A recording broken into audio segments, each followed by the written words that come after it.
Now, many of you know that for the last 7 years or so, I've been asking my guests for 7 words that will define themselves. 7 words, a haiku of sort, if you're very modern, a tweet. And I asked Mike Tyson, and he gave me, in real Latinate style, Veni Vidi Vici. I came, I saw, I conquered. He said, came, saw, conquered, got conquered, bounced back. Mike Tyson.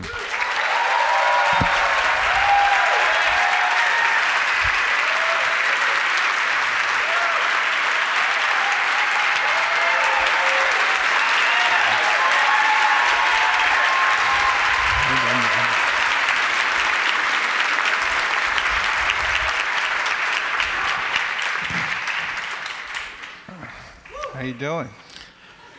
You know, before I got on stage, you said, relax. You're fighting against yourself.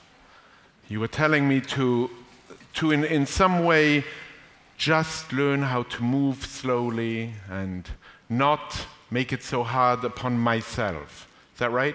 Pretty much. So I want to begin with an image. If we could pull up the photo number 1. Here is the cover of your book. No words on the cover, just your photo.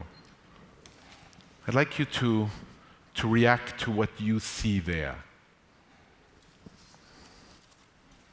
Oh, wow. A reluctant surrender. Yeah. What did you say? A reluctant surrender. A reluctance to surrender. Yeah.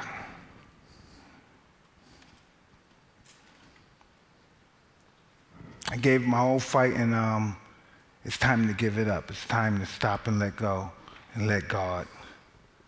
I did all I can do humanly, and now it's time for me to let God lead the way.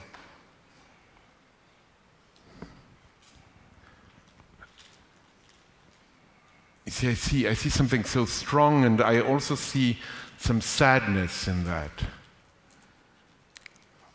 Sadness is over. There's no more sadness. I have nothing to be sad about. I've done everything I ever wanted to do, everything I ever dreamt of doing. Things I never even dreamt of doing. I even made up, and I done them. So there's nothing to be sad about. You, in January 2003, you had a tattoo put on your face, and you said, I hated my face, I literally wanted to deface myself. It's in the book. Yeah. An amazing comment. I don't know, I don't think it's that amazing. The things I say, I don't think it's as profound as what many people may think is profound. I just think it's my feelings of what I felt at the particular moment. You know, and I always had a very complex life, and I never had a good psychological opinion about myself, and that's because of my upbringing and my view on my life and my view of my whole barometer as a person. And so I never grasped that love of that particular identity of myself. What you've told the story, but I'd love our audience to hear a little bit about what this tattoo is. Well, listen, I was high. I was smoking some weed and drinking. And I went to this gentleman. I said, I want a tattoo on my face. And I wanted the tattoo. What did I want? I wanted hearts or something on my face. I wanted something ridiculous on my face. And lots of them. Yeah, lots of them. And he wouldn't do it. And he said, no, I'm not going to do that. And he said, I don't do no racist stuff. I don't do no disgusting stuff. I do only art. And he said, come back in a week and I'll look for something. Then he came back and he said, I found some tribal markings, and then I changed a few things, and I said, yeah, I'll try that. And then this is what we came with. And it's a tribal Yeah, symbol from Maori. Yeah, from the New Zealand indigenous people. What I find remarkable, Mike, in this memoir, is in this confession, as it were, is that it is very much in the style and in the tradition of some of the most extraordinary confessions, memoirs that have been written. I mean, I place this within the context of Saint Augustine and Montaigne and Rousseau and people who laid their heart bare, who just spoke as it is, who told as much truth as they possibly could. And in thinking about that and thinking about the fact that in this you have included so many sides of yourself, the great with the despicable, the strong with the less strong, your whole existence in some way.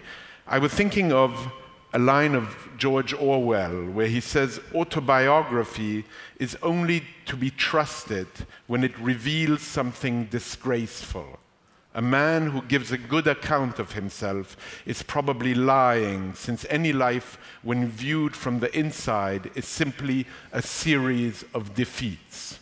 Well, now that's pretty profound, but I just actually don't believe somebody's going to read this book and say, whoa, I'm envious of this guy's life, and I'm jealous of this guy. They're not going to do that if they read this book.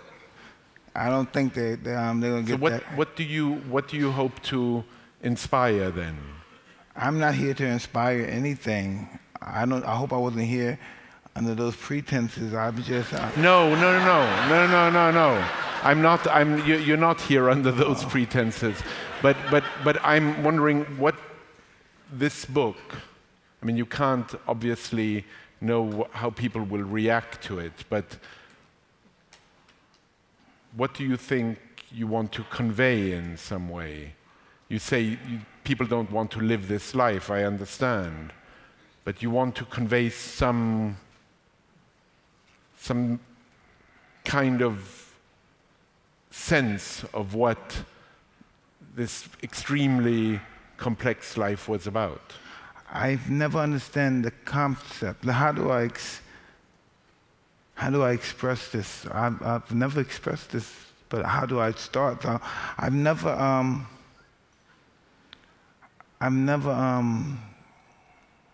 was never able to understand the concept of greatness. I just never was able to understand that concept of greatness. And as time went on and I've gotten older and I've met many journeys on people that I met on my journey and people who I've read about on my journey. I read that all greatness, the majority of greatness in itself doesn't come with goodness. The two don't coexist with one another. And I spent all my life trying to become great because I had such a low self-esteem. And I realized late in life, well, I'm saying I'm 47, but late in my life, that all great men are not good men. And then so I tried to embark on a whole different career and try to become good. But what's the concept of good? Being a floor mat, I never understood the concept of good. The concept of good is pretty much then, I must be a politician, because politicians are always striking for goodness and always trying to win votes from people. And only reason that we win votes because they believe that we're good. So how do we live in those two dimensions at once? You want that greatness for self-gratification, but you want goodness from a human perspective. And I really have no idea, no clue how do I juggle both of them and be in harmony. And then in all actuality, they don't exist. You have to pick a side. What are the qualities you admire in people? Yes, desire. I respect a person who's willing to die for what he truly wants. Even if it's love, even if it's a woman, whatever it is that he truly believes in, and that he believes that it transcends him to that level to demand, for love, for instance, I look at love as a command to just rise to your greatest potential, and that's how people should feel. Their objective should be to rise to their best potential in life. If it's to lose 30 pounds, if it's to pass a test, it should be to win a fight, to be admired by people all over the world. It should allow you to rise to your greatest potential, that you look at yourself in the most grandest fashion.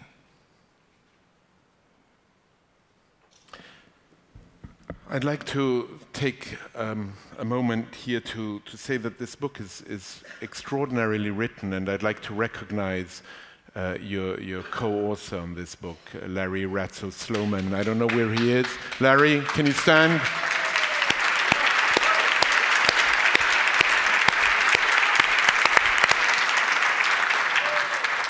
Now, I'd like us to go on a journey. On the journey of your fight. It's a journey of the book.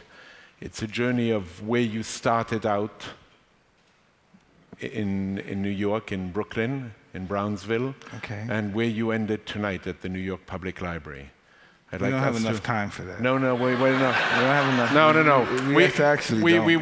We won't go through all of it, I promise you, but we'll go through some highlights.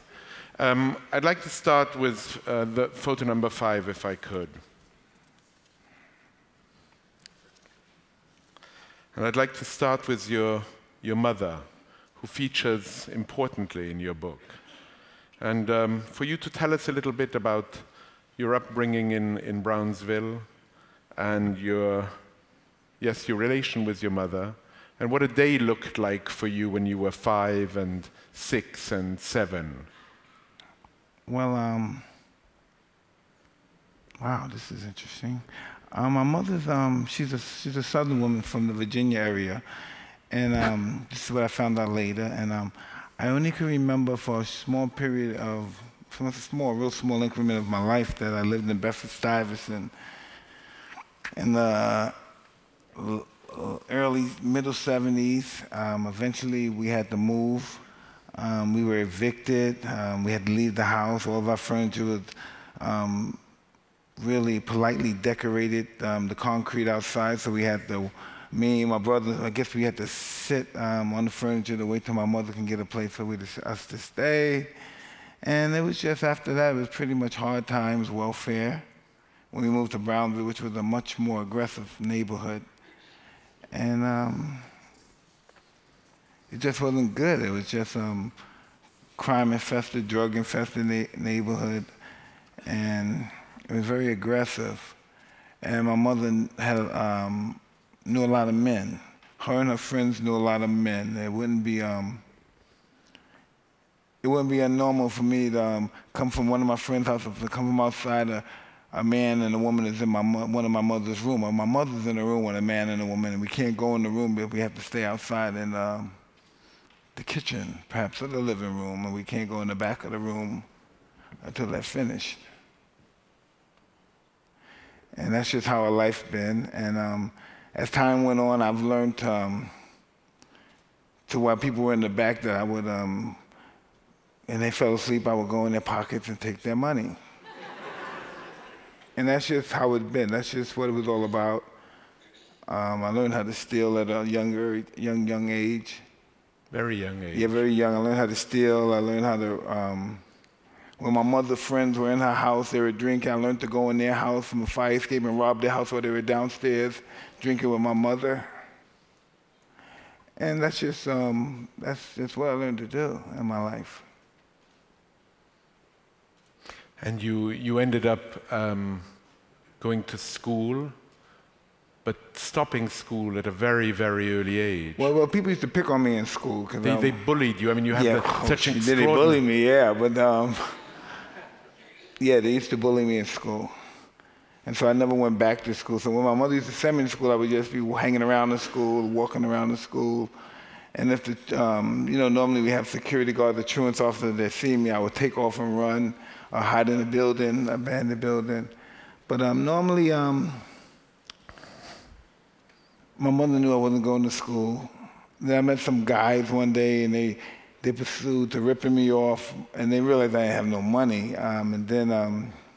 But on lunchtime, I used to go in school and eat lunch, and then leave school again.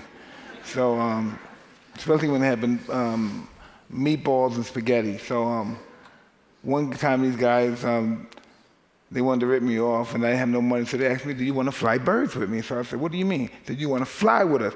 And then I realized that they took me to this abandoned building, but they wanted me to get my milk. The milk, climb the fence and throw milk crates over to them. And I didn't understand why they wanted the milk crates, but I did it anyway, because I was kind of scared. And then they took me to this abandoned building. I didn't know what they were going to do to me in that building, you know. So when I went up there, I saw on the roof, they had pigeons. And then after that, I never went to school again. Once I found that I had a pigeon coop, and I could be these guys' flunkies and go to the store for them. And if the birds were horrible, they were in horrible conditions. So the birds would fly for a little while, and then they'd land on another roof, and then make me get up and go on that roof, sure, and get the birds off the roof. So I would go to all these roofs that the lady birds flew on and scare the birds off, hoping that they would go back to the roof where the guys were. And I thought that was pretty cool, because I felt wanted, because at least somebody wanted me to do something for them. So the next day, instead of going back around, walking around school, I went to the pigeon coop. And the guy saw me, and he said, excuse me, young man. They said, what the fuck are you doing? And they started throwing bricks at me and while they were on the roof. And I said, hey, I just came around to see you guys need me to do anything for y'all today, like help with the birds or go to the store for you, that's all. But they had thought that I was coming back around to steal their birds. And I had no concept of stealing birds back then, so I just, The concept developed later. Yeah. I just wanted someplace to hang out instead of walking around the streets all day, and some weird guy would be asking me to get in the car and suck their dick or let them suck my dick or something when I was outside just waiting for school to come out or waiting for the lunch to appear.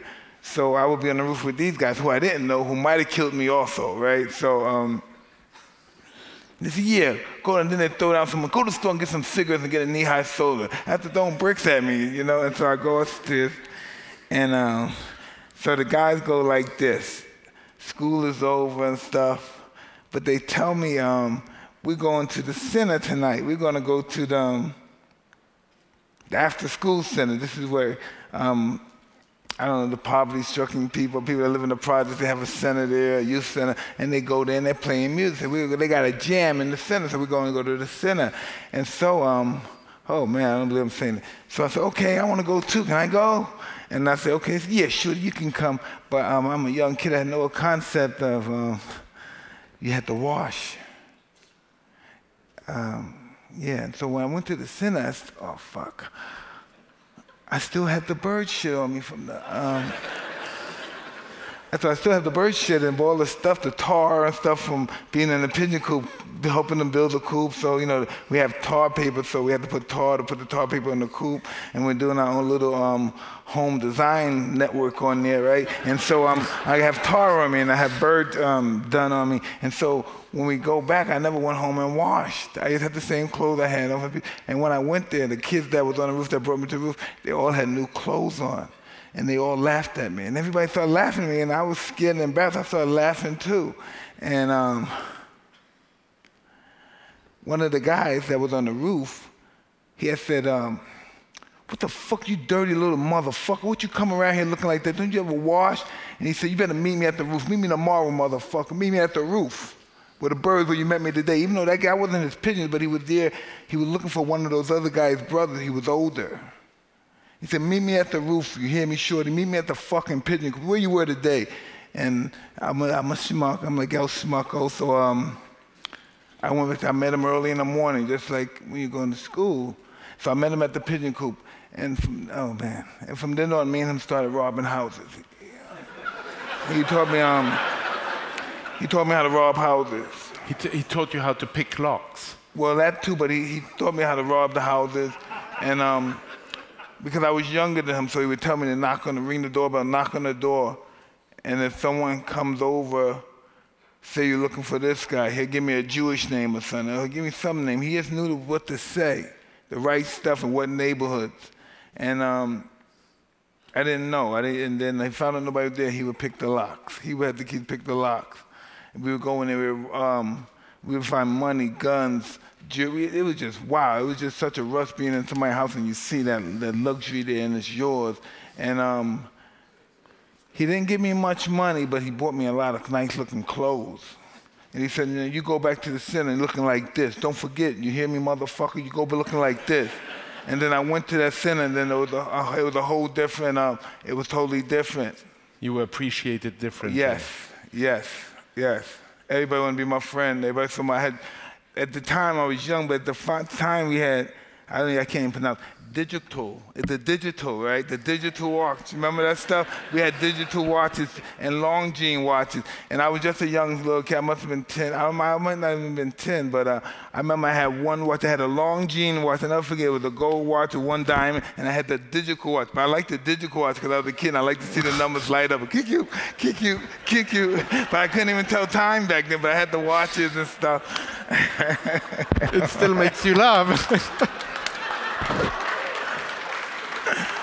Yeah. And I was just, in my neighborhood, that's what was about. But it depends on how you look. You know, I always, and they used to call me Dirty Mike, Dirty Ike, and it wasn't because I had bad clothes. I always had the best clothes, but I always was on the pigeon coop, and I always got them dirty and tall, and I would never change my clothes and I would never do that. I would never change my clothes to put on some raggedy clothes and be seen in raggedy clothes because I'd been traumatized from that experience when I went to the daycare center, after school center.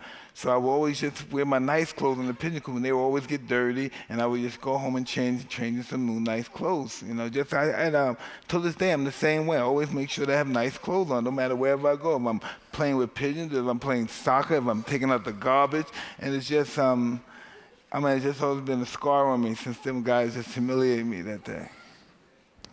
I want to go from Brownsville to perhaps what was one of the most important experiences for you, meeting Cas D'Amato, and what that meant. I'd like us to see photo number 2, if we could. You say about him, there wasn't a happy muscle in his face. No, this is an awesome man. Listen, this guy only he reminds me of Edmond Dante from The Count of Monte Cristo. This guy was always, till the day he died, he's always planning his revenge and his comeback for the people that put him in self-exile from boxing. These guys are dead, and he's still planning revenge on these guys. And he's planning revenge on the guys who worked for this guy, but didn't like the guy anyway either. But he wants to go after them too, just because they worked for him, you know. But they you know, it was just crazy. They didn't have nothing against us, but Cus hated those people just because they knew him in any kind of capacity, and he always planned for his great comeback in boxing. Channel for me, Cus. Tell me, I mean, you write in the book, among my very favorite passages are those passages where you channel Cus. You tell us what he said to you and the incredible impact he had on you. In some way, he's not only a mentor, but he's also nearly a medium. I never, in my whole, listen, this is really interesting. Number 3. What is he saying to you? He's telling me what this guy always tells me. He says, I'm allowing my mind to get the better of me. Your mind, you don't have your mind on your work. You're not being disciplined. He really knew that. He always believed that his mind could heal anything. He believed if he had cancer, his mind could heal cancer. He was a strong believer that your body only purpose was to carry your brain. And, you know, he was just amazing, man. Tell me more. Tell me more, because he had such a huge impact on you. He told you things early on that nobody had told you before, and he believed in you in a way that nobody had paid attention to you before. You went up to his gym, he heard you walking up, he saw in you something quite immediately. Wow, I can't say that because I might get emotional, and I don't want to. He taught you some techniques, which I'd like you to demonstrate slightly. No, I don't know. The peekaboo. I mean, I was trying to understand what that all meant. Well, the peekaboo is a really... I don't know if he's no, showing you that. It was really there. a cruel style of boxing. It basically kept both your hands up, and it basically you twist at your waist and you move, and you come forward, make the guy miss, you counter punching, and it was pretty much it's really pretty much he really discovered it from karate. He watched karate people do it, and just move, get to one position and punch with everything you got with bad and mean, ferocious intention. And most of his fighting was mostly psychologically. He believed the physical actuality of boxing was only 10% when the mind was 90%. He always believed in improving yourself and strengthening your mind. And you really couldn't do that just by talk. You had to do it by action and practice. But one of the things he did with you was talk to you. Every day, for hours you would take these walks. I mean, you describe them. Every day you would walk and walk and walk and talk, and he would just repeat and repeat. He would really tell me what I should be doing. I should be always think about improving myself. And have me say day by day, and everywhere I would get better, better, and better.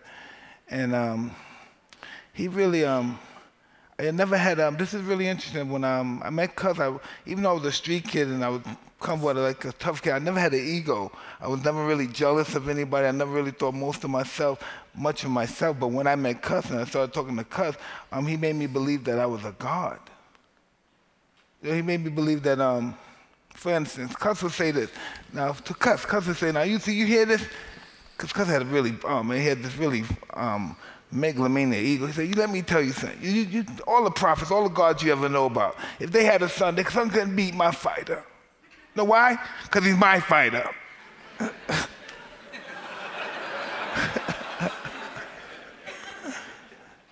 But he also taught you he built that ego, but he also taught you how to be mean. He believed, there's a quotation here in the book where you say, Cus wanted the meanest fighter that God ever created, someone who scared the life out of people before they even entered the ring. He trained me to be totally ferocious in the ring and out. Yeah, and that's what I was. That's what I was. Yeah. That's why I'm here. That's why I'm here. Yeah, that's why he taught you how to completely be an animal in the ring. And build you in that way. No, but an animal, but a sophisticated animal, a smart animal, the lion and the fox. You know what I mean? I could beat the vicious guys, and I got outsmart the slicksters. So I was pretty much didactic in that apartment, pretty much. But what really was the turning point is that there was nobody that could reach the core like Cus could. No one could inspire me. I don't know. You mentioned that in some way he was even more than a father to you, a father you didn't have, but he served in some way as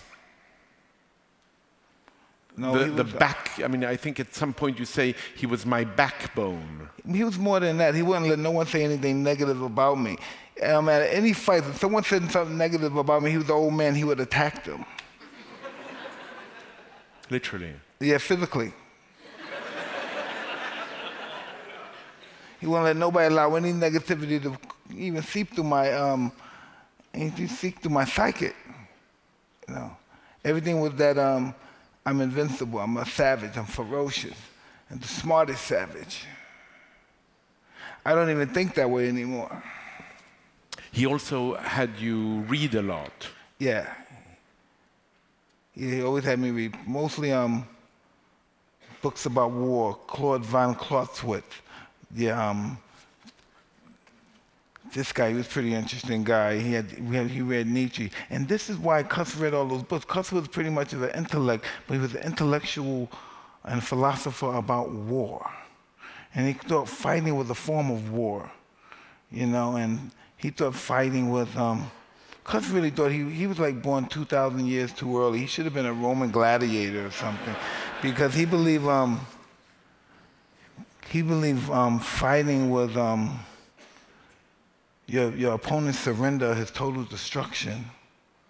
And he didn't think of it as, even though he said it was savage and ferociously, you had to do it in such a relaxed and calm state, without any emotions. And I'm totally emotional guy all over the place, so that thing just didn't work out. But that's what he was all about. You know what I mean? A really scientific way of destroying people. He enjoyed hurting the opponent. He wanted them to never have a chance to believe they can beat you. But hurting the opponent, and this is a very important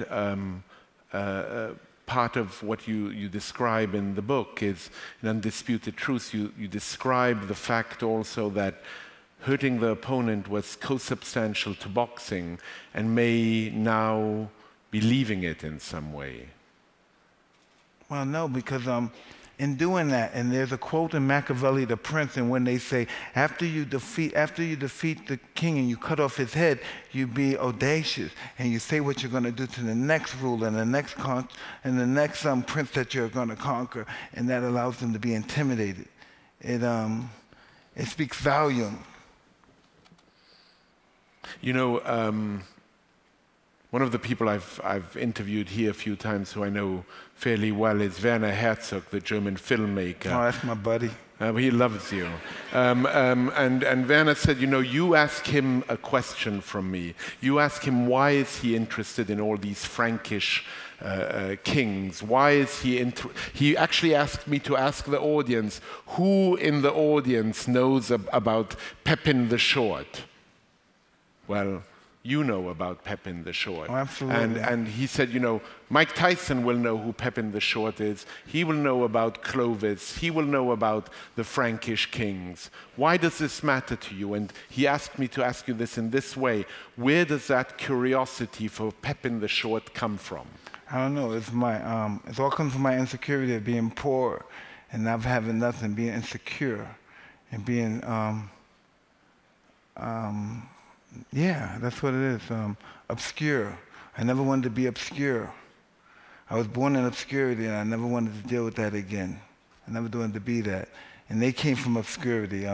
Clovis came from obscurity from only one perspective. He was a king at 15 years old when his father died, but they were just, they were small kings. His father was what? Children, and his father was Merovich, the founder of the Merovingian dynasty.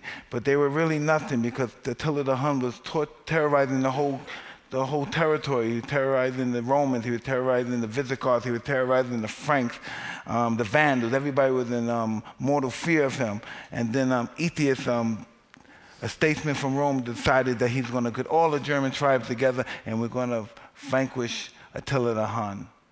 And then he did. And in the process of doing it, the Roman kingdom pretty much fell to pieces. And after Attila the Hun died, then the Franks and the German tribes, they reigned rabbit on the whole Mediterranean world. And that's why most of the guys, most of the saints are German. When we read about the Germans, and it was Pepin the Short. I believe Pepin from Austria, the first Pepin, and then it was St. Arnold. He became St. Arnold, but his real name is Anuf. He's given him Pepin his daughter, and then Pepin married his daughter, then sent her to a monastery, and then from then on they took over. I think they vanquished the last king of the Merovingians. I believe it was Clovis III. And then after that, the Carlogans took over. And from Pepin had this, what did Pepin have? He had a son that was Karl Martel. And Karl Martel's, he was an illegitimate son. And then after Pepin died, Pepin I died, his wife took Martel and put him in prison. But Martel was the strongest out of all of his half-brothers, so the guards in prison, they let him out. He built an army, and then he conquered all his brothers. And then he became Karl Martel meaning the hammer in German. And then he became a warrior, but they're really all farmers.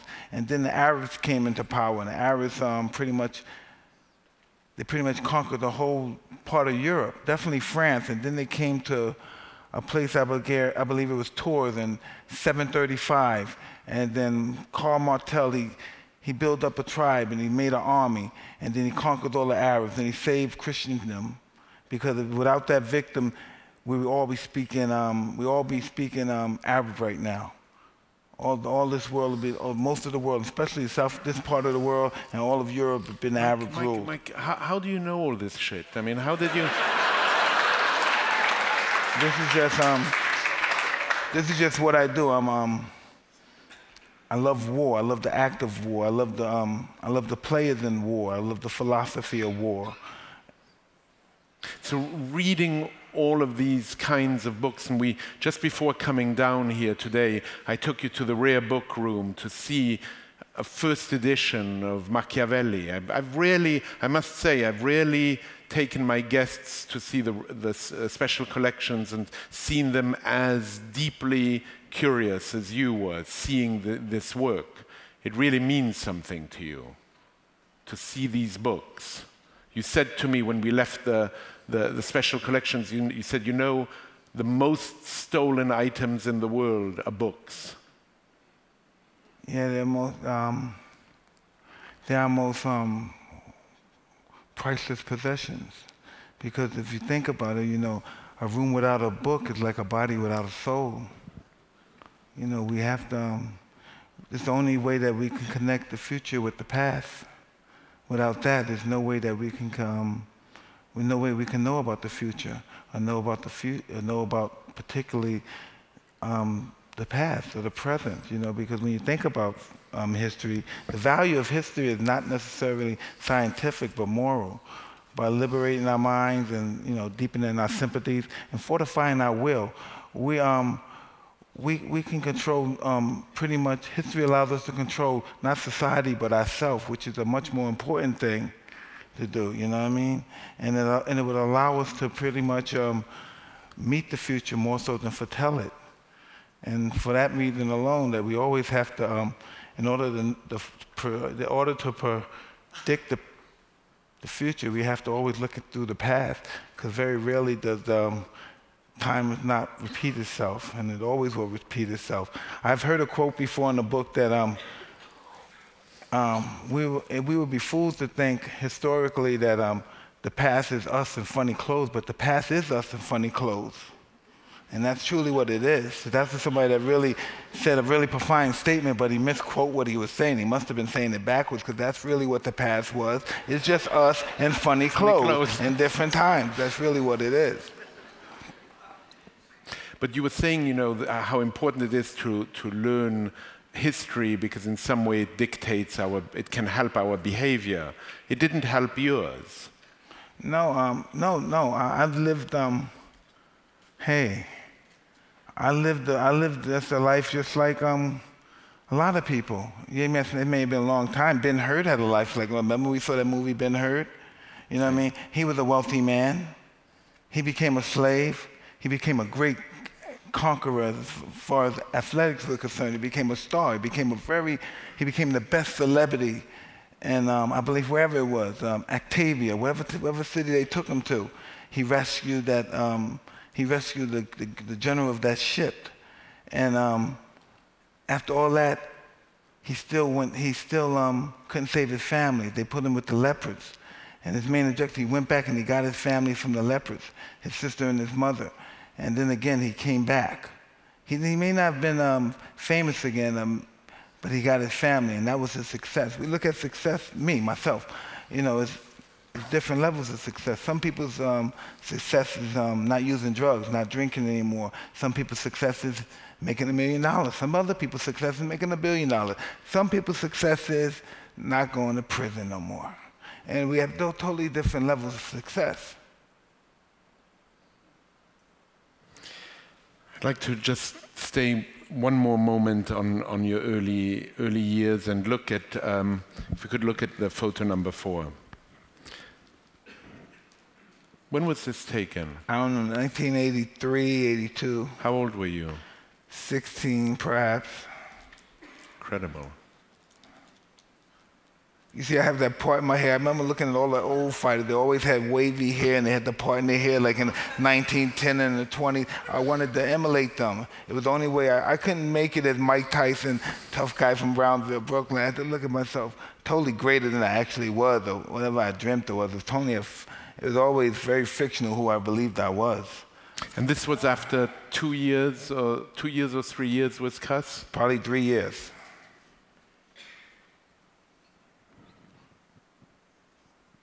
When I was 12 years old, I looked just like I look now. I haven't grown any, really. I look the same as I look now when I was 12 years old. This is how I look. Everybody thought I was going to be tall, but I stayed the same size.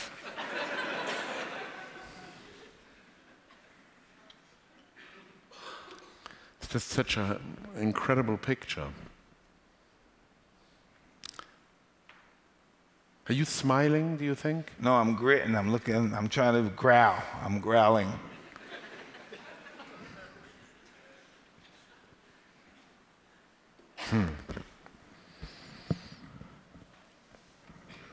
What I'd like us to do now is to have a little master class with you. Uh-oh. We're going to watch a few fights. Okay. And we're going to watch them, I'd like to explain, we're going to watch them without sound. And I don't know exactly what I'm seeing, but I'd like you to tell us what okay. you see. Oh. And so no.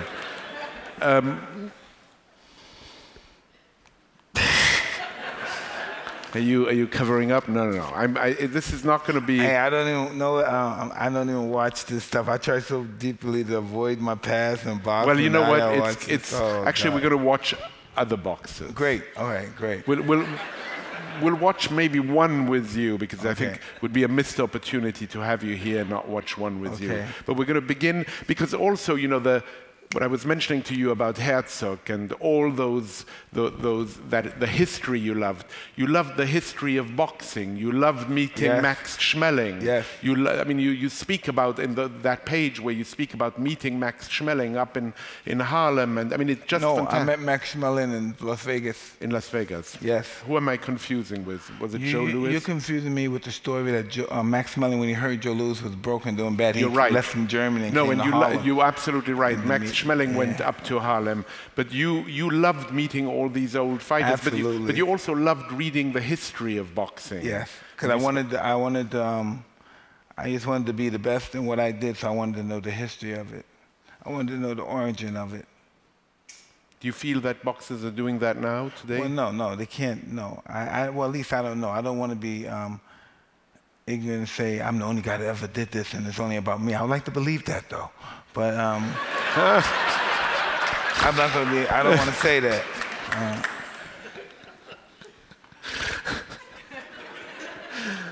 All right.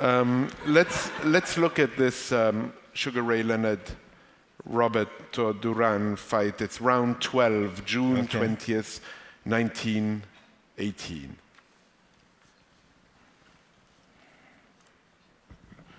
Yeah, this is the moment I knew I wanted to be a fighter. Watching two masters fight.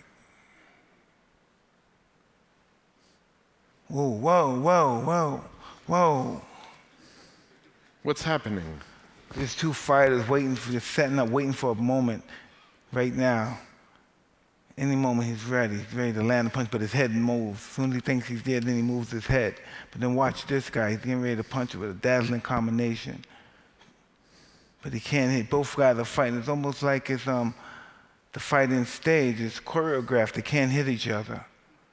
But they're both punching. Very tight to the 12th round. And I didn't really know if I was going to be a fighter or not, but after watching these guys, I knew.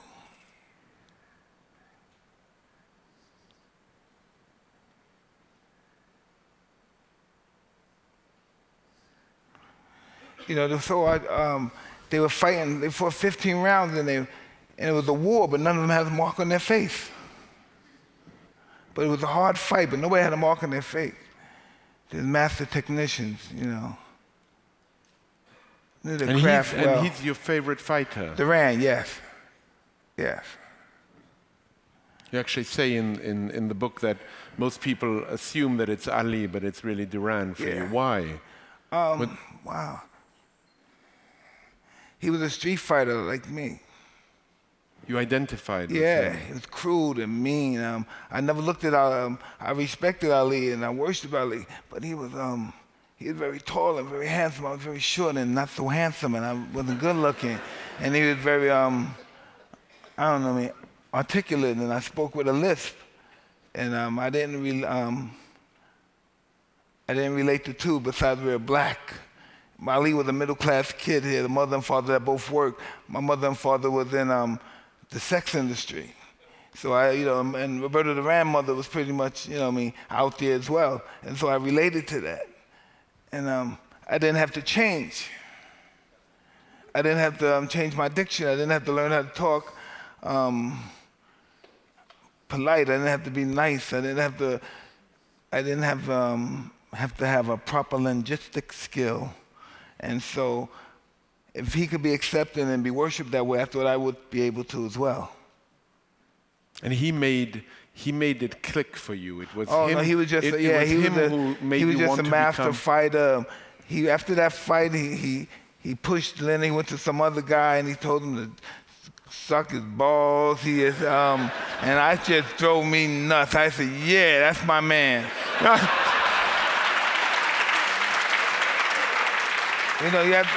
But then you have to understand, I'm only 14 years old when these guys fought. This is 1980, so I'm 14 years old, and I just thought that was the most remarkable person in the world. A lot of people, when they hear me talk about these events in my life, they can imagine I'm 12 years old. They always think I'm older. No, this is what is amazing. It's the first 150 pages of the book. You realize that when you've arrived there, you are only 15 or 16 years old, and you've lived 100 lives, it feels like. The intensity and extremity of the life is so extraordinary. One feels that it's nearly incredible that you're so young. I don't know why. I was born with great perception. If it came from my street life, from being locked up for stealing and facing unbelievable odds as a young kid, I had great perception. And once I watched these guys fight, I just knew it was a matter of time, but I knew my time would soon come. And you also had a perception that your life would not last. No, but I knew I would obtain my goal before it existed. I knew that. I knew I would be champ of the world before I died. I knew I wasn't going to die before I became champ. Dying is just as glorious as living when you really think about it, because you couldn't have a life if you didn't have death, and you couldn't have death without life. So how could death be less glorious than life? They're both intertwined with one another. We'll see another clip number 3. It's clip number 2. Sorry, it's the fight of Ali versus Sonny Liston. It's round number 3.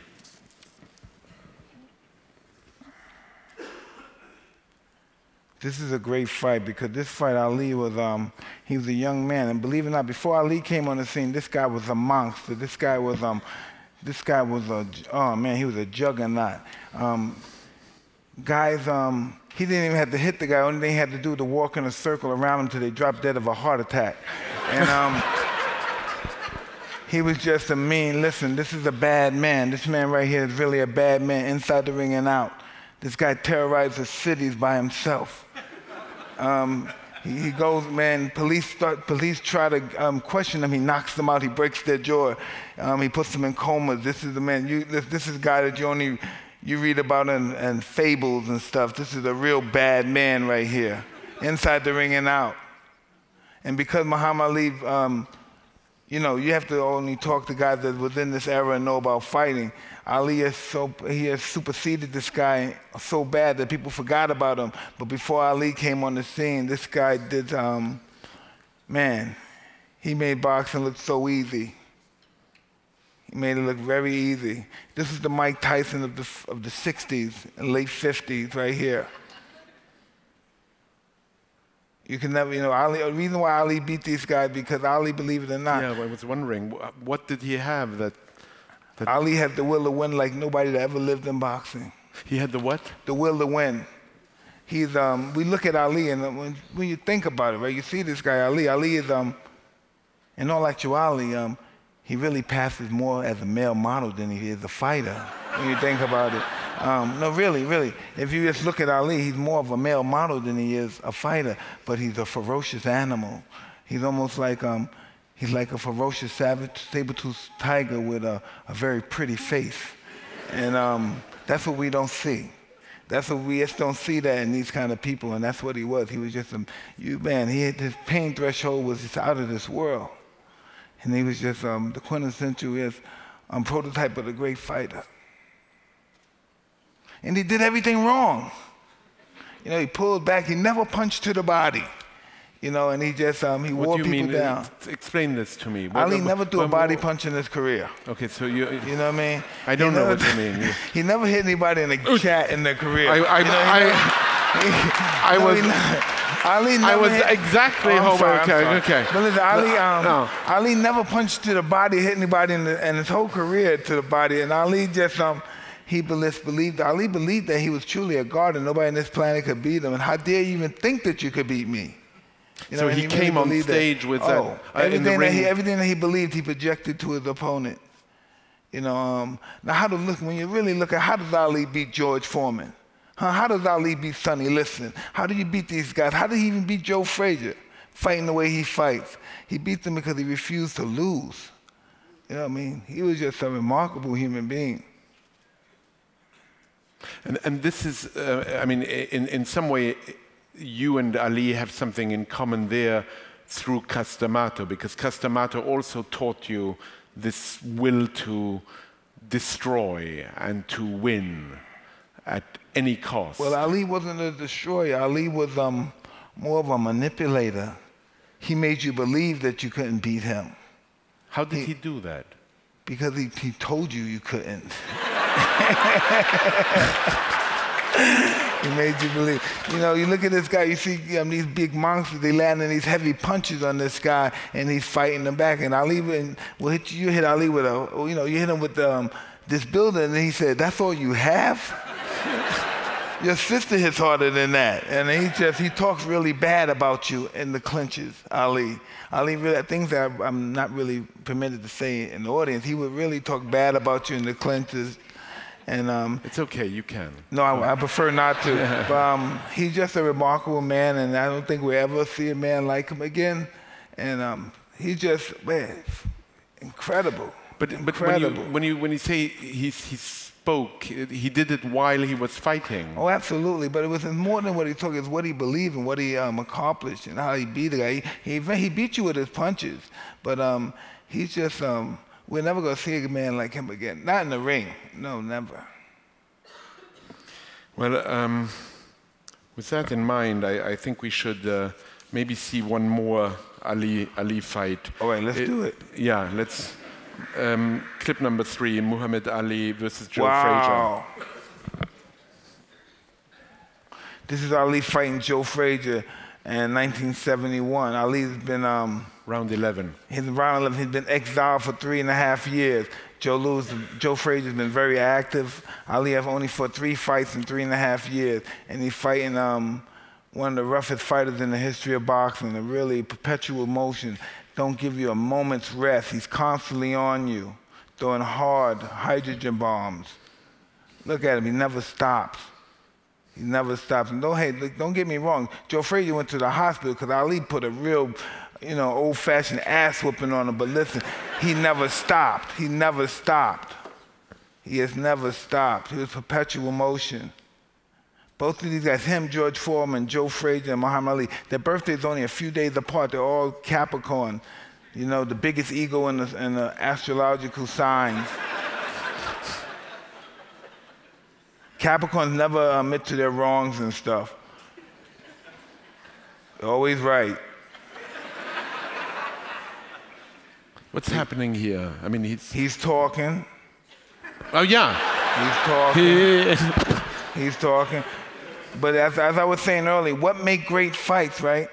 Joe Frazier despises him. Joe Frazier hates his guts. You know what I mean? And that's what brings out the best of Joe Frazier, because he really despises Ali. He thinks Ali is pretty because he is. He thinks Ali thinks he's better than him because he does. And look at Ali, he's fighting back. But Joe Frazier, he's taking 7 punches to land 1. But when he landed, he sure lands it. Look at him. Oh, he's still hurt. This man is out on his foot. But look, whoa, down he almost went. Look at him, his jaw is fractured. Look at look at Ali's right jaw. It's swollen like a golf ball's in there. But he's still fighting. Look at him. He's a little guy, but yeah, I hear you. He's a little guy, but he's an animal. Oh, man. He never stops coming. He never comes. He makes all your causes, everything you believe. I'm fighting for my mother. I'm fighting for my brother who's dying for cancer. He makes all your causes a fucking lie.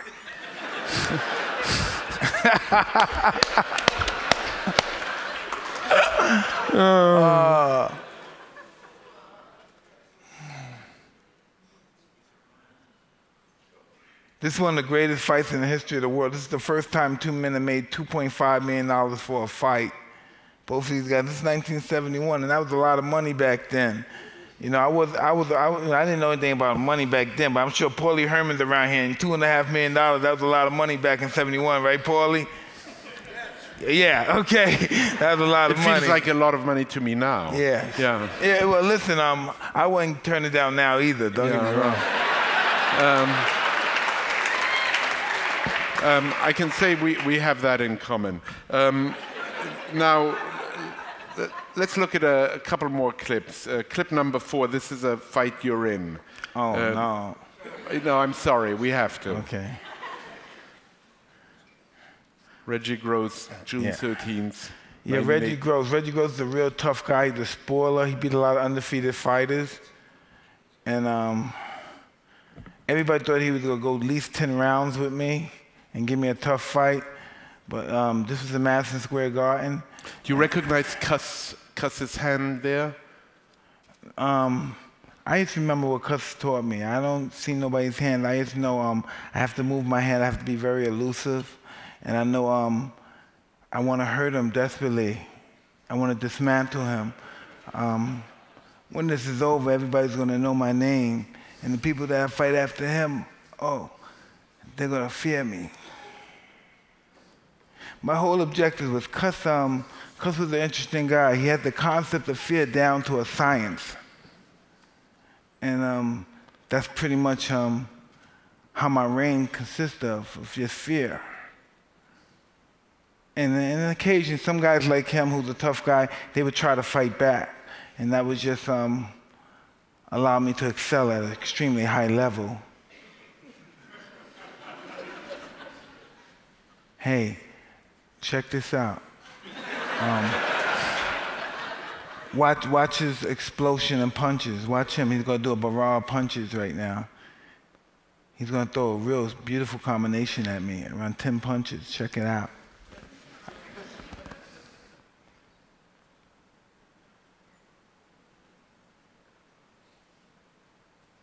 Watch this. Watch my head.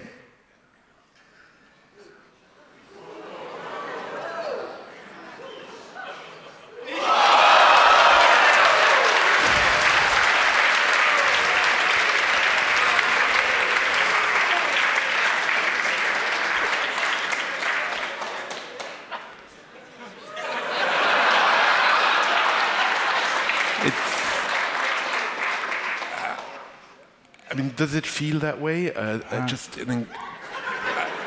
felt like a cosmic release here. I mean, everybody just. No, what is it? You know, I feel like asking you, what does it feel like to both be the recipient and to give these punches? I mean, is there any? I mean, it's an experience which I don't think I'll ever have. That's funny you say that, because most people, what I do for a living, they avoid their whole entire life. Yeah.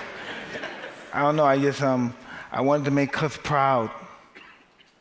That was my whole existence for fighting. I wanted to make him proud. I never knew what it was like to have a fighter. A father.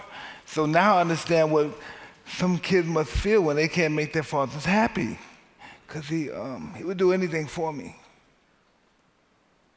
I was just, I don't think that way now. I was just disappointed that I didn't kill them back then. That was just my main objective because I wanted to succeed so bad, and I failed, and the fear of not succeeding was worse than dying. So I just wanted to make sure they never got up. I mean, and Cus had it down to a science. I mean, a science of hurting, of maiming. Well, he allowed them to hurt themselves. For instance, I was a kid in an amateur tournament, and somebody had came over to me and said, I knocked out a guy quick, and he said, wow, that was a wonderful fight. I must have been 14. And I shook the guy's fucking hand. And I was, thank you, sir. Thank you, right? And Cus came over to me, and he walked, and he said, you know him? I said, no, because he's just a nice guy. He congratulated me on my knockout. And he said, what do you mean, nice guy? Explain to me. What do you mean? You like him? You think he's good looking or something? What do you mean, nice guy? Tell me what nice guy mean. What do you mean by nice guy? And then I went in the show, and he said that because I know I did something wrong. I did something wrong. And what did you do wrong? I talked to somebody. I was kind to somebody. I was nice. And he talked to the guy, and he turned to the guy, and he said, don't you ever talk to my fighter again. Do you hear what I'm saying? You do not know my fighter. Don't you ever talk to him again. If you want to ask him a question, you ask me. If you want to know anything about him, you ask me. If I ever see you go next to my fighter again, you have a problem. And then I realized not to ever talk to somebody. By proceeding asking me to shake my hand. Try to shake my hand right now. Let's try to do it. Go through the procedure. Go through the procedures. Just go through the procedures. No, it's been like this. Go like this. Hey, congratulations, good fight. Oh, I see. You asking me no, yes. Right. Go ahead.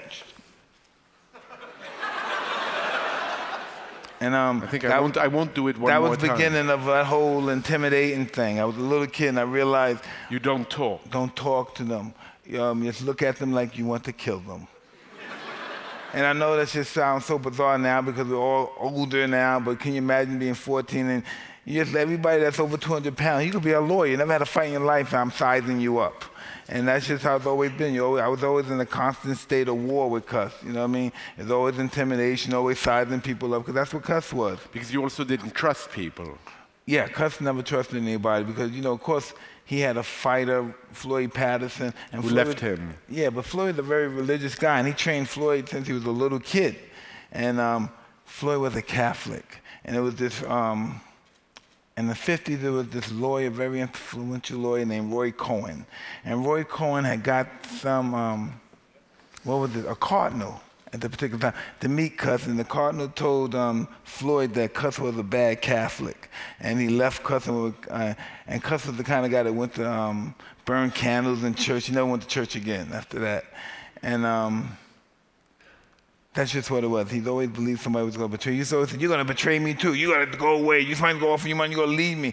And at that time, I didn't know what he was talking about because my whole identity, my whole life was just to be here with him, and I have a family now, and I couldn't conceive of believing these people, Cus. And that was his whole dream, believing that everybody he invested the most time in him, disappointed him the most. But Cus also died. How old were you when he died? Well, 19 years old. You were 19 years old. Do you feel that he left an unfinished job? Absolutely, but I don't know. Who am I? I'm just a human being. But I don't mean as a fighter. I mean also, in a way, he was beyond good and evil. He didn't teach you, as a mentor might teach you also, what it meant to be good. Hey, I was good. I was beating everybody. That's good. In my world and his world, that's our world. Our world was winning and beating people and looking spectacular doing it. It wasn't about anything. Our whole life wasn't about making money. It wasn't about being rich. It was about being glory. the best. Yes, and being the best. And nobody on the planet could beat us. That was everything. My whole life, he said, best fight in the world, best fight in the world. There's nobody on the planet that could beat me. I could beat anybody on the planet in a fair fight, and that's what I always believed. You know, I never even think about that now, but just to be in that state of mind, I could be anybody that, one day I said this, and well, I'm so happy that I don't think that way anymore. I was having an interview, and I started thinking about Cuss, because Cuss is pretty, you know, arrogant, and Cuss said, and I said one of Cuss words, I said, I was being interviewed, and I said, how many people in this planet? I said, what, around 5 billion people, 6 billion? I said, I could beat every one of them in a fair fight. And that's what I believed at the time, but it sounds so good to say that. And I can't believe I had the audacity to say that. But that's what this. But Cuss put you on a. One thing you said to me that struck me before we spoke tonight. You said Cuss put you on a pedestal and then cut you down. Oh, absolutely. I remember I was a young kid and I was getting put on the front cover of maybe Ring magazine at the time, a big-time magazine it was. Could have been Sports Illustrated, but one of these magazines, I got put on the magazine, and there's a bunch of cameras around there, and I was feeling myself. I was smiling, laughing with the guys like I was a big shot. And then right after that, Cuss said, grab the broom and mop and sweep, clean the gym. And whoa. And that's just what I had to do. You know, I just knew my place with him. I just knew my place, you know. Like things I would say with other people, I would never say with him. He would only have to call me one time and I would be there. He would never like, hey, be there in a minute. But fame, which came so strongly afterwards, do you think it messed with your life? Oh, messed with my life? Of course it did. I was never accustomed to handling that type of pressure. But he didn't prepare you for that. Oh, yes, he did. I just didn't listen. Oh, he prepared me for all that stuff. He taught. Look, I was prepared for all that stuff when I was 16 years old. I was prepared for all that stuff. You didn't listen. Cuss was like Nostradamus when it came to that stuff. He has experienced it before. And I was prepared, but yes, I didn't want to listen. I thought I was special. I thought everybody else it could happen to, but not me. And that's what most guys think. It's not going to happen to me. How could it have to happen to me? I made more money than him in one fight than he did in his whole 25 years of fighting. How could it happen to me? I must be ordained by God. I must be Alexander the Great. Yeah, I must be yeah, I did think that. I know. I did think that. I think I must be a descendant of the great warriors of old, all the gods of war, because I'm winning with the most simplest of ease. How could these guys even dare fight me? You know, but it was really all about Cuss, and I forgot that. You know, I had a great teacher. You know, and not necessarily that I was a great fighter. I never think in my deep heart, I never think that I was a great fighter. I don't think I was a great fighter. You didn't? No. Really? No. But I'm an incredible student. I'm an astronomical student that I could project greatness without being great.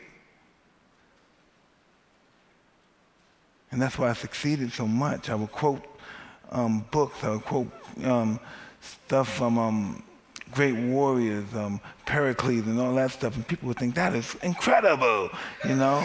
But it wasn't. It was just all illusions. Show?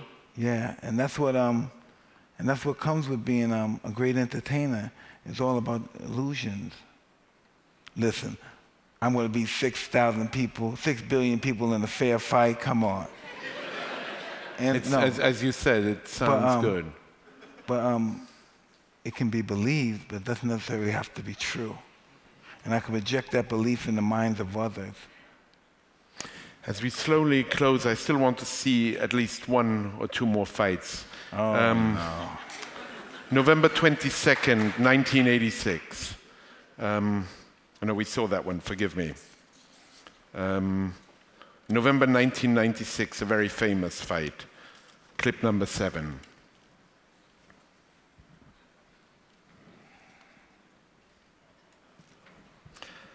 And what year is this? 1996. Okay. November 1996, it's round 10.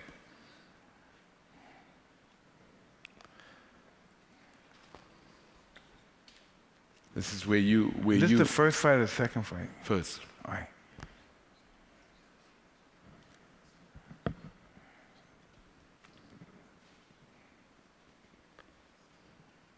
Say something. This guy beat the shit out of me. I was just saying, listen, right? I was fighting this guy, and I had just won 2 other championships right before I fought him. And I had watched this guy, Bobby Stool, who was just a buffed up heavyweight, this Irish guy, beat the shit out of Vanda. And Vanda was just lucky enough to stop him on cuts. So I had won 2 titles, and I was up in my room smoking a bunch of blunts and drinking some champagne. And of course, you know, I had all my little prostitute girlfriends with me as well, right? And so I watched this fight, and I said, listen, oh, this is so magnificent punch right here. But I was saying to myself, I'm not even going to train for this guy. Fuck him, right? But my friend Zip said, no, Mike, you got to train. I said, come on, man, you think I got to train for this guy? And as you see, this is what happened.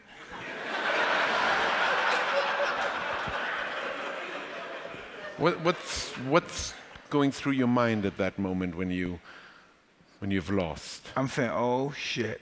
I'm saying, okay, he got this one. I'll get him back again. So is boxing for you really about revenge? No, it's just that, you know, I never take my losses personal, you know, and that's very difficult for athletes of any field to do. I've learned that from Cuss. That's why he's been such a great mentor to me. You know how it's just not to be taken personal because it would drive you nuts. And I just knew that this is why, in all due respect, and I'm not trying to be braggadocious or sure, but this is why I'm successful now after boxing, because I didn't take it personal. I'm not trying to even the score. Evander's still fighting. He's still trying to even the score. I'm not trying to even the score.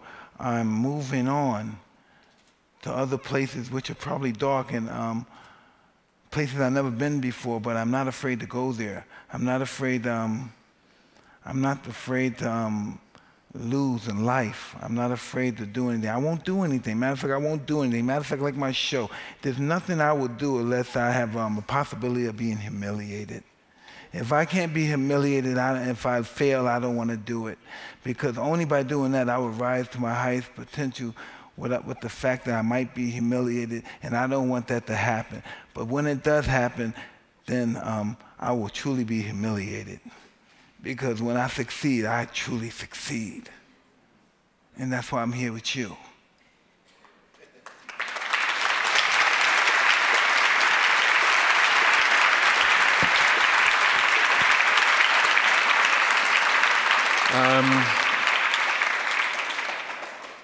Gosh. I'm going to have you read a couple of passages. Oh, no, that's going to be like it being at a spelling bee for me. Okay. You know what? How about I read one and you read one? Okay. Okay. I want to make sure that people understand that I'm reading you. Okay. Many of these words will be new to me.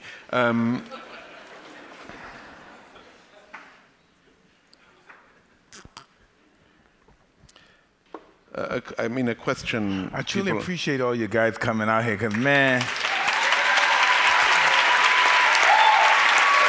really appreciate this.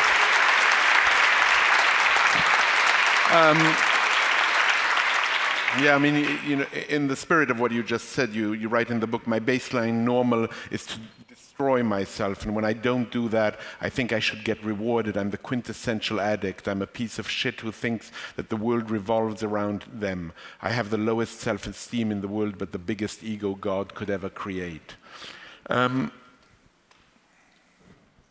you remained sober since last summer? No way. God damn. What fun would that be if you don't, you know, of course relapse is a part of recovery, and if you don't relapse, you don't recover. Right. And of course I relapse, you know. Does it make sense, before we read these passages, for you to have a happy ending?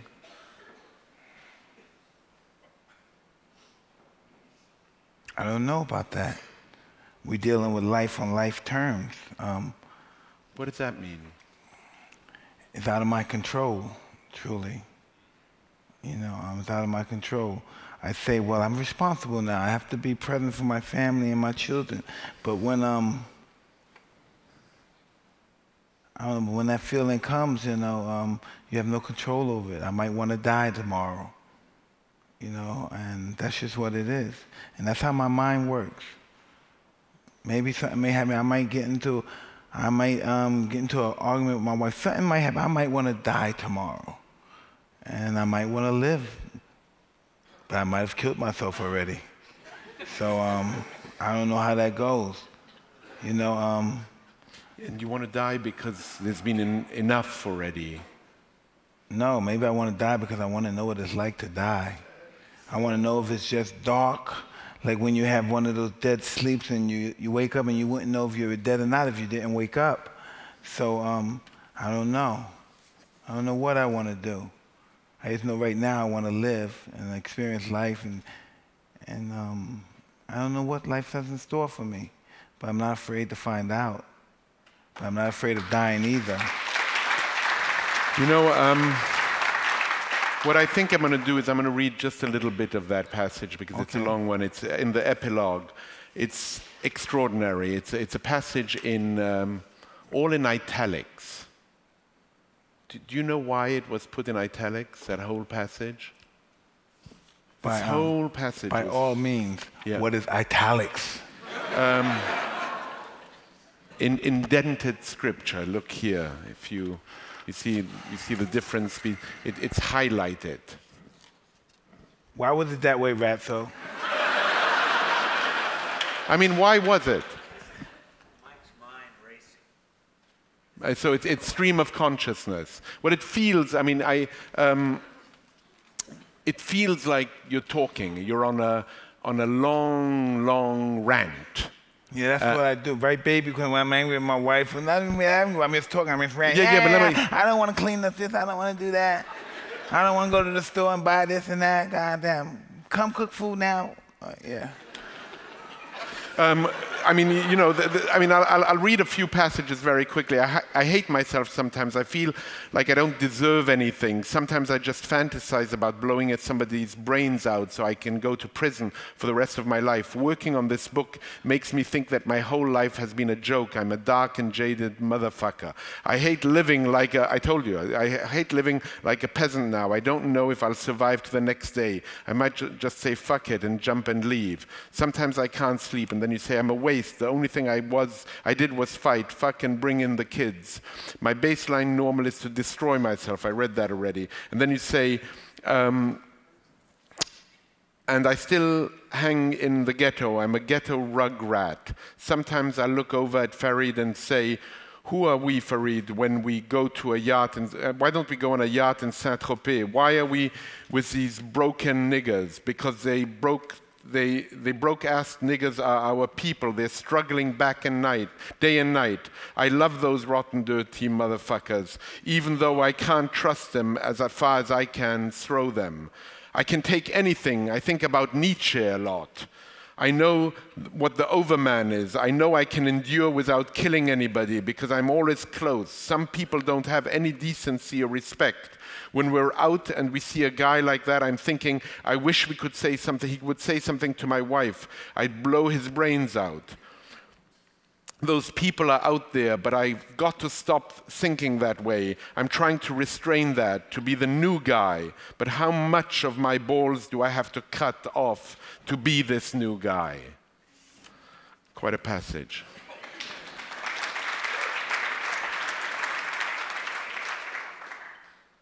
That's just when I need a hug from my wife every now and then. I just really need a hug from my wife. That's when I'm trying to scare her into giving me a hug or something. I don't know. Because sometimes she's just with the kids too damn long, and I just need a hug, a kiss sometimes, and I got to rant and rave, and I'm sorry, baby, I love you. Oh, God. She's here. Your mother-in-law is here. Yeah. That's one awesome. of your kids is here. Two of my kids. Two. One is sleeping, one is here. Now let's finish with you reading something. Oh, God. Okay. It's short. Here it is. What do you want me to read to? I want you to read from here to here. That's a lot of shit. It's less than I intended to have you read, so I think it's a good one to end on. I think I read better than you. I can't believe I let you do this. You think you read better than I do? Well, in English I do. I think in English you do read better than I do. Okay. I've always sought comfort from my pigeons, no matter where I live. I always have them, and I've collected special breeds of pigeons. They're called roller pigeons. Sir Anthony Hopkins played Hannibal Lecter. In that great movie, he talked about them. Do you know that a roller pigeon is... You know what a roller pigeon is, Barney? They climb high and fast, and they roll over and fall, just as fast towards the earth. There are shallow rollers, and there are deep rollers. You can breed 2 deep rollers, or the young roller will roll all the way down and hit and die. Okay, next passage, guys. All right. It is no surprise that I have an affinity for rollers. It is really something to watch them fly higher, and then all the other birds. They fly higher than all the other birds, way up on the top of the sky, and way in the clouds, and they just roll and roll and roll down. And if they're lucky, they pull out in time before they crash and head first into the ground. Rollers who are the offspring of 2 pairs of deep rollers can do that. They roll so fast that they create a suction, and they can't open their wings. And if they explode on impact, it looks horrific to us. But if we put ourselves into the heart of that bird, there's nothing like that feeling, plummeting down and rolling. It is a smorgasbord of endurance and endorphins, and a dopamine and adrenaline. Wow, that was a good word. Okay, and a little like snorting coke and drinking Hennessy while being hooked up in the morphine drip. Both of my parents were deep rollers. I was bred to climb high and high into the sky and tumble down. I am truly grateful that I found my wings before I hit the ground. Mike Tyson.